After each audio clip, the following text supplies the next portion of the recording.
Istoriyalarımda bir ikkita sponsorchalarni gapirdim. Hozir ismini aytmagan edim kimligini, lekin o'zlari chiqib hozir u debdi, bu debdi video chiqarib, hamma atmetik qilib meni qo'yib yotishibdi, u atmetik qilib yotishibdi. Shunga Dostoyniy mujik, erkak, face to face qilasizlar, bunaqa gaplarni gapirish sizga emas aka. Bu birinchidan. Nimaga desangiz, siz parod qilib bo'lgansiz. Siz xotiningizni hijobini yechtirib ko'chaga olib chiqib qo'ydim, mana avtosalonga qo'yib qo'ydim deb xotiningizni reklama qilib bo'lgan odamsiz aka. Shu gaplarni gapirmay dedim. Indamay turdim, yana o'zingiz boshladingiz aka.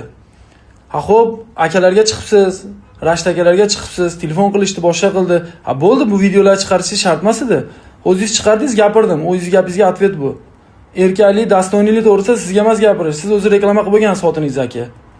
Shuning uchun aka, bunaqa gaplaringizni yig'ishtiring. O'zingizni bilib ishingizni qiling. Sizdan oldin ham biz ham bo'lganmiz. Siz endi 1-2 oy bo'lib chiqqaningizga aka bu ishlarga, sportga aralashganingizga. Sog' bo'ling.